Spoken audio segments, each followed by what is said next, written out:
Hello everyone, I've been using the SR for 3 years now as my main driver, and this device was released back in 2018 and it's almost a decade now. And when it comes to the build quality, it is sturdy. It comes with a glass at the front and back and with a curved aluminum frame which makes the phone very easy to hold, unlike newer model which has a flat frame that gives them a bossy feel. It also comes with a stereo speaker, one at the top and one at the bottom, while the top speaker also doubles as an earpiece for answering calls and also Face ID for biometric. There is also a lightning port at the bottom for charging, as opposed with the newer model which comes with USB-C. Unfortunately, there is no headphone jack for wired headphone, and as for connectivity, it comes with 4G, no 5G, Wi-Fi and Bluetooth communication are also on board. What about the display? It comes with a 6.1 LCD screen, and while using the display outside, you can barely see anything unless you're under a shade. The colors are vibrant enough for watching movies, but you don't get deep black as some with the newer model, because this is an LCD screen, but the newer model comes with an OLED display which is more brighter than the LCD screen on the iPhone XR. But overall, the display is decent enough. And again, one thing to note is that the bezel on this phone is chunky, which can make this device look old compared to the newer model. And as for the speaker, here's a sound test.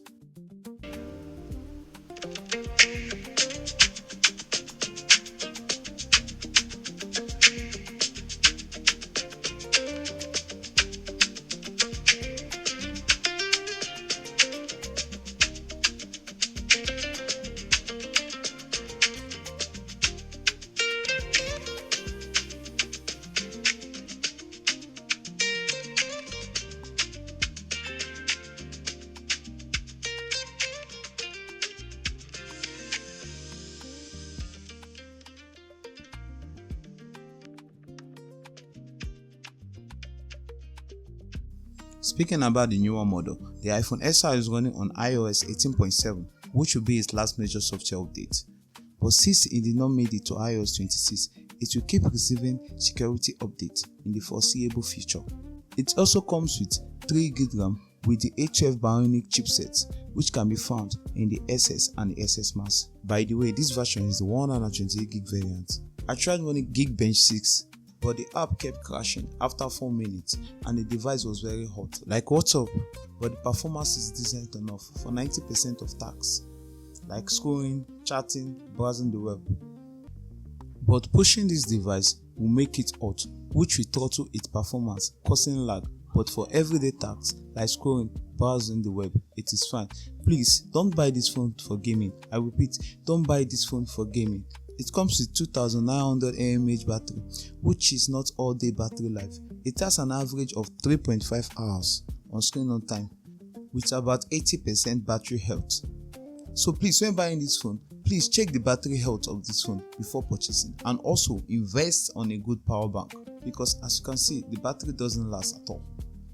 And charging this phone can take about 1 hour 30 minutes from 0 to 100, which is quite slow. And as for the camera, it comes with a 12MP main camera with no night mode and also a 7MP selfie camera. There is no telephoto camera, no ultra wide lens, just a single 12MP camera that can record 4K videos up to 60fps. Portrait mode is also available, but only for humans. Photos coming from the main camera are clean, sharp with natural colors and good detail, and while pictures taken in low light are noisy for the most part. The selfie camera photos are decent, and videos taken with the main sensor are clean and sharp, better than many budget phones. While at night, the videos captured suffers from noise, and the selfie camera can only record 1080p 30fps footage, which are not bad actually. In short, if you need a good camera phone on a budget, look no further. The only downside is that photos taken at night with this phone are grainy, which is not up to 2026 standard due to the lack of night mode. Even budget phone can do better in this aspect. Night mode was introduced with the iPhone 11 and later. Here are some photo and video samples.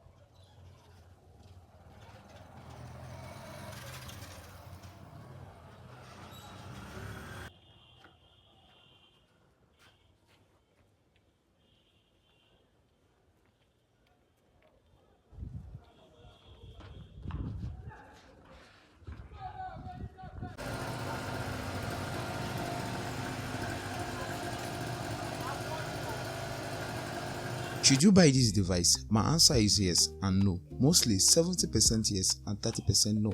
Buy if you want a good camera phone on a budget with good performance mostly, and if you want to experience iPhone for the first time, you should buy it. But don't buy if you need a phone with a good battery life and a phone with 5G connectivity with a blazing fast speed in terms of performance, and also if you need a phone that is going to be supported in a very long time. Because this phone won't receive a major software update anymore, but it will keep receiving security updates in few months. So there you have it. If you find this video useful, please like, share and subscribe. Thanks for watching. Peace.